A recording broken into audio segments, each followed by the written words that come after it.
All right, everyone ready for this? We are going deep on President's Day this time. Ooh, President's Day. Should be fun. Yeah. I mean, who doesn't love a good 3-day weekend, right?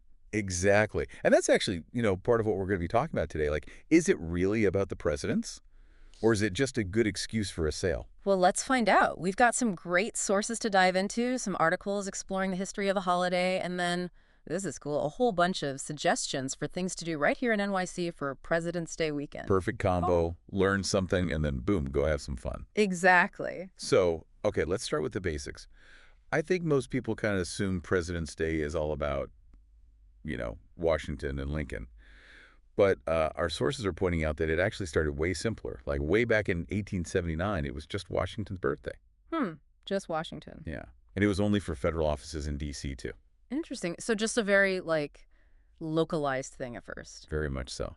Yeah, and it makes you wonder, what did those early celebrations even look like? Were they super serious? Formal? Did people even get the day off work? Right. I'm picturing those old-timey photos with everyone in top hats and, super serious expressions. Uh-huh, yeah. But it's interesting to see how it all evolved, right? So Yeah. by 1885, it expanded to all federal offices nationwide. Still just for Washington, though. Okay, so still very much a Washington-centric holiday at that point. Definitely.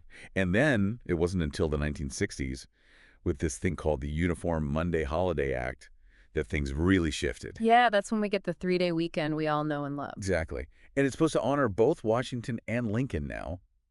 But here's the thing. Officially, it's still called Washington's birthday on the books. Oh, really? Yeah. But, let's be honest. Pretty much everyone just calls it President's Day now, right? Oh, yeah, for sure. It's like the name is still trying to catch up to how we actually celebrate it. Totally.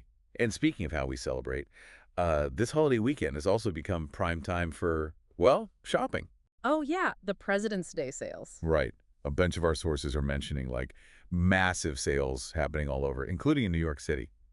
Well, it is a pretty good time to snag a deal if you need something. Yeah, no kidding. Yeah. It's almost like a modern twist on the pursuit of happiness, right? Uh-huh, totally. Uh-huh. And that actually leads perfectly into our NYC-focused articles.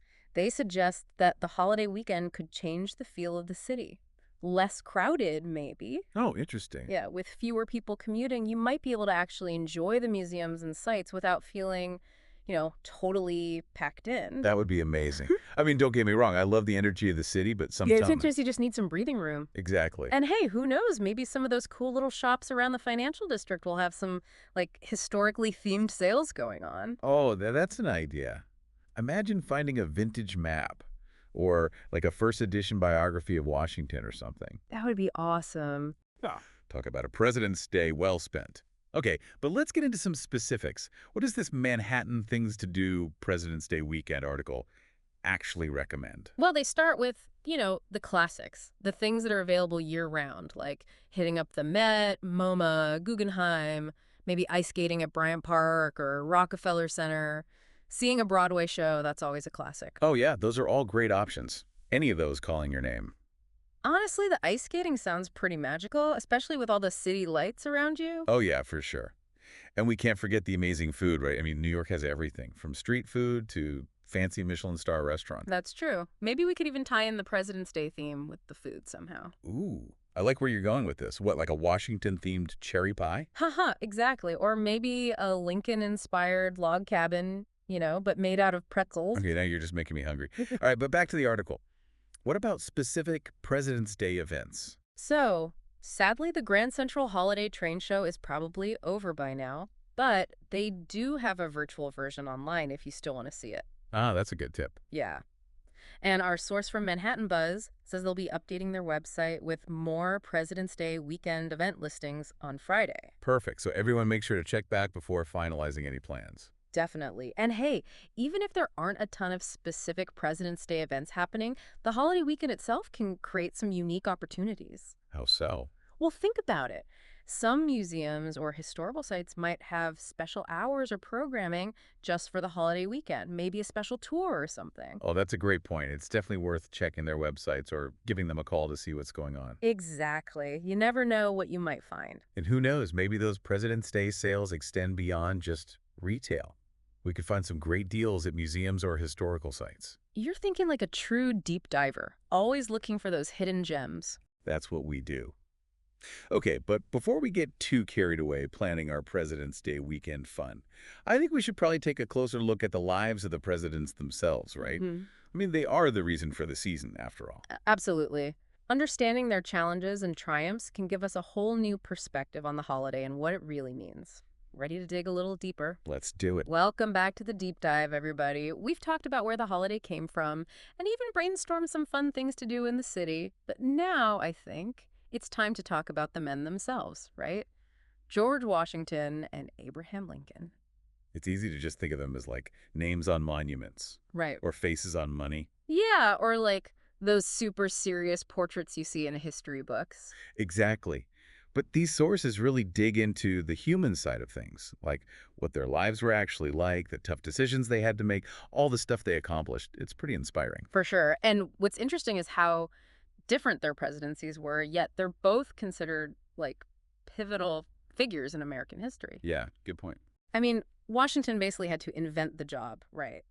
Figure out how to be president from scratch. No pressure. Right. Right. Forming a cabinet, dealing with foreign countries, all while trying to, build a brand new nation. Imagine that. There was no guidebook, no one to ask for advice.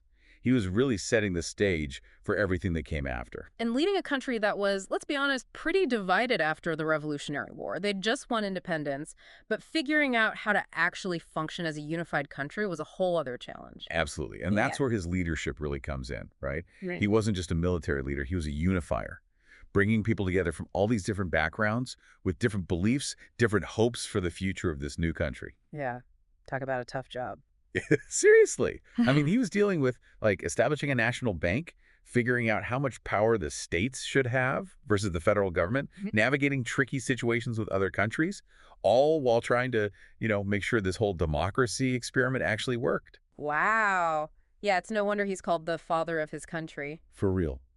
And then you have Lincoln facing a completely different but equally daunting challenge, the Civil War. Yeah, the country was literally tearing itself apart. And he had to hold it together while also trying to grapple with like one of the most important moral questions in American history, slavery. It's hard to even imagine the weight of those decisions, the lives of so many people resting on his shoulders, and the whole future of the nation at stake. Absolutely. And one of our sources mentions the Gettysburg Address, where Lincoln so powerfully talked about, a nation dedicated to the idea that all men are created equal. That speech is still so powerful today, even after all these years. It's a reminder that leadership isn't just about like making the tough calls. It's about having a vision, about inspiring people, about believing in something bigger than yourself. Absolutely. And both Washington and Lincoln were master communicators. They knew how to use their words to, motivate people, to persuade, to comfort, to challenge. And those words continue to resonate with us today. They remind us of like the ideals that this country was founded on. It really puts things in perspective. Like we complain about traffic or a slow internet connection, and these guys were dealing with issues that could literally make or break the nation. It's humbling, to say the least. It makes you realize how resilient the human spirit can be, right? They both faced so much pressure, so much criticism, setbacks, but they never gave up on their vision for a stronger, more unified nation. They understood that progress, isn't always easy, but it's something worth fighting for. Totally. So as we head into the final part of our deep dives, I'm curious to see how their legacies continue to like shape our lives today. How do we apply the lessons they learned, the challenges they overcame, to the problems we're facing in the 21st century? Yeah, because the world is a very different place now, right? But we could definitely use a little bit of their wisdom. Let's see what we can find. And we are back for the final part of our President's Day deep dive. Yeah. We've gone over the history of the men themselves, even talked about some fun things to do this weekend in the city. But now I think the big question is, what does it all mean for us?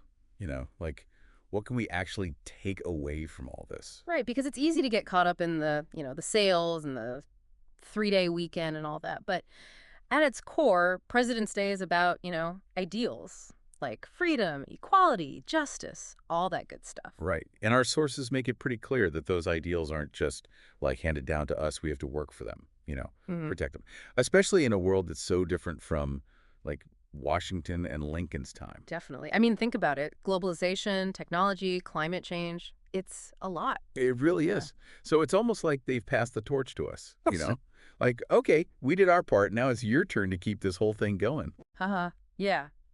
But how? I mean, can we really apply the lessons they learned back then to the problems we're facing now? Yeah, that's what I'm wondering Because the too. challenges are so different, right? Totally. So I think the answer is like yes and no. We can't just copy paste their solutions. What worked for them back then might not work now. Right? Makes sense. But what we can do, and this is what our sources really emphasize, is focus on the principles that guided their decisions, like courage, integrity, commitment to dialogue, willingness to put the greater good above, personal gain, all that. So it's less about specific actions and more about like a way of thinking, a Yeah. framework for leadership. Exactly. Think about Washington bringing all those states together or Lincoln holding the Union together during the Civil War. They didn't have all the answers, right? But they were committed to finding common ground, to listening to different perspectives, to working towards solutions that benefited everyone, not just a select few. Yeah, that's a powerful message, especially now when it feels like, I don't know, everyone's just yelling their own opinions and no one's actually listening. It's easy to feel discouraged, you know? Like, what can one person really do to change things? I get that. I really do. But I think both Washington and Lincoln would tell us, like, don't give up. Don't get cynical. Their stories show us that even small acts of courage, of integrity, of compassion can make a difference. It starts with each of us, engaging in our communities, holding our leaders accountable, doing what we can in our own little corner of the world. So it's not about waiting for someone else to fix things. It's about each of us saying, like, okay, what can I do right now to make things a little bit better? Exactly. Yeah. And that might mean different things for different people. It could be volunteering, supporting a cause you believe in, having those tough conversations with people who disagree with you, even just being, a more thoughtful, more engaged citizen. It's a good reminder that the ideals of President's Day aren't just something we, like, celebrate once a year. They're something we should be living every day. Absolutely. And honestly, I think that's the biggest takeaway from all this. President's Day isn't just about remembering the past, it's about using that past to inspire us to build a better future where, everyone has a chance to experience those ideals of freedom and equality and justice. Well said. I think we all learned a lot about President's Day today, from where it came from to, what it means for us right now. And hey, maybe we even inspired some people to get out there and explore New York City this weekend. Haha, I hope so. It's a great city, especially with a little extra time to enjoy it. Definitely. And remember, history isn't just something you read in a textbook. It's all around us. It's alive. For sure. All right, well, on that note, I think it's time to wrap up this President's Day deep dive. Thanks for listening, everyone. We hope you enjoyed it. And remember, stay curious, keep learning, keep exploring, and keep those minds engaged. We'll see you next time.